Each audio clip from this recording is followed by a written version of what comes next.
En relación con la pandemia, yo diría que en primer lugar podríamos recalcar tres aspectos fundamentales. El primero tiene que ver con los determinantes sociales en salud que han quedado en evidencia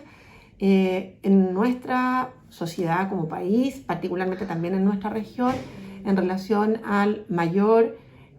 implicancia o la mayor consecuencia que ha tenido la pandemia en aquellos sectores más vulnerables, y que debe ser una forma de enfocar nuestros esfuerzos y realizar nuestra tarea de mejor manera.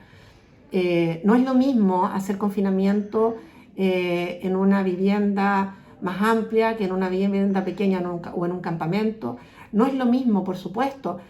tener la posibilidad de hacer confinamiento en relación a los recursos con los que cada uno de nosotros cuenta. Y si pensamos por ejemplo que más del 40% de la población está catalogada en FONASA A y B de nuestro sistema de atención sanitaria, quiere decir eso que un porcentaje muy grande de nuestra población tiene ingresos menores o igual a 320.000 pesos aproximadamente, que corresponden al sueldo mínimo. Esa situación tiene que llamarnos la atención para poder realmente enfrentar la pandemia de una manera razonable y que sea efectiva. Eso es un primer punto muy importante que tiene que ver con políticas públicas y con la responsabilidad de la autoridad, en el fondo, de cómo focaliza los recursos, donde los pone. En segundo punto, me parece a mí que un aspecto súper trascendente ha sido la tensión que la pandemia nos ha demostrado entre el individualismo y la solidaridad. Y en este punto yo diría que habiéndose focalizado en la posibilidad de entregar los recursos necesarios para que las personas hagan efectivamente el confinamiento, para que efectivamente disminuyan la movilidad a lo máximo posible, una vez hecho eso, viene esta tensión entre el individualismo y la solidaridad. Es evidente que hay personas que requieren moverse, que requieren salir, que no logran hacer aislamiento porque no tienen las condiciones, pero también es evidente que hay un grupo importante de la población que, teniendo las condiciones para disminuir la movilidad, para poder hacer un aislamiento que sea beneficiario para todos, no lo hace. Y entonces es donde yo pienso que debemos reflexionar sobre esta tensión, entender que la solidaridad en el fondo es una decisión, una acción de ceder a algo nuestro propio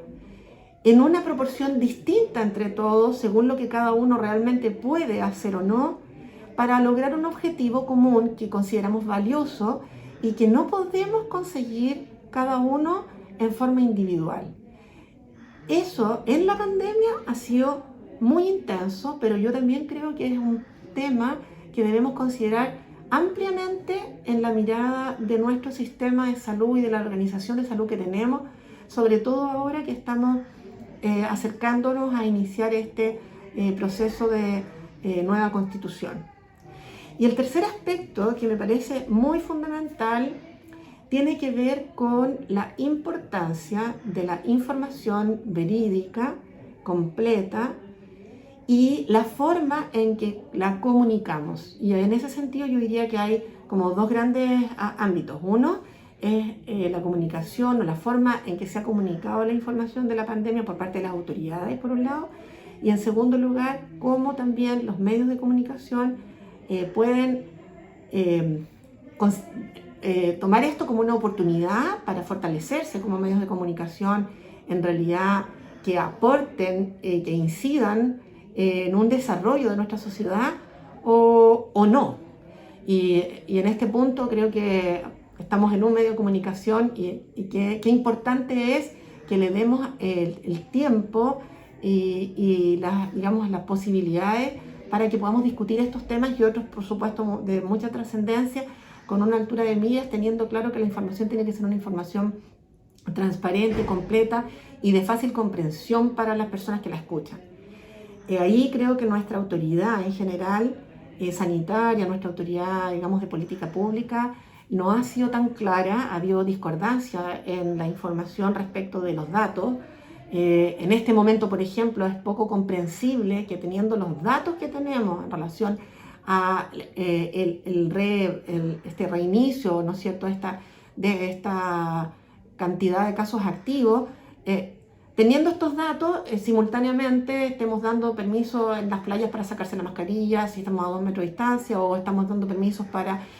movilidad de una región a otra, interregionales, en etapa 2. Hay discordancia ahí, esa discordancia. La ciudadanía común, la ciudadanía que no es la que tiene a lo mejor facilidad para entender lo que está pasando desde el punto de vista de los datos científicos, no la logra conseguir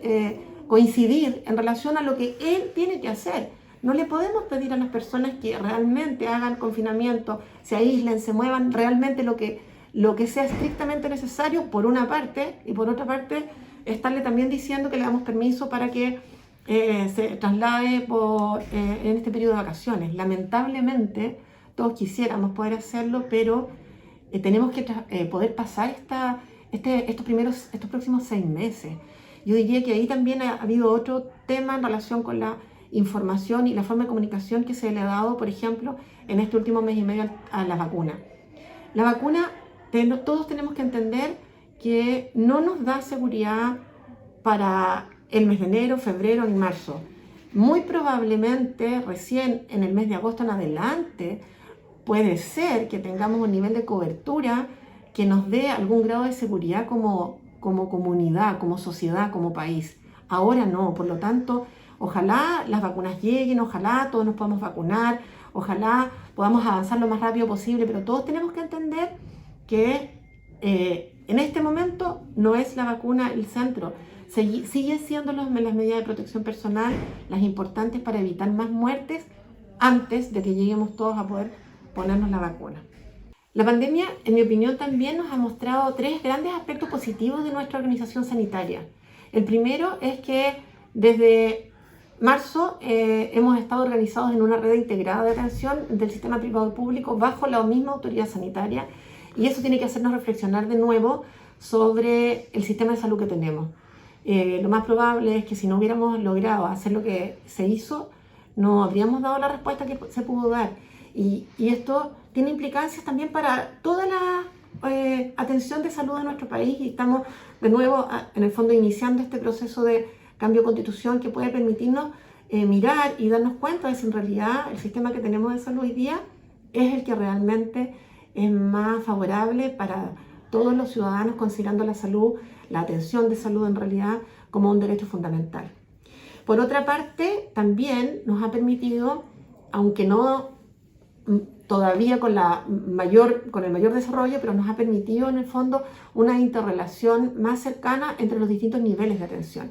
Y eso tendría que profundizarse y en esa profundización avanzar más hacia una telemedicina real que nos permita tener un contacto más estrecho entre los distintos niveles de atención en favor de nuestros propios pacientes, de que no tengan que moverse tanto de un lugar a otro, que es algo que tendríamos que poder trabajar más.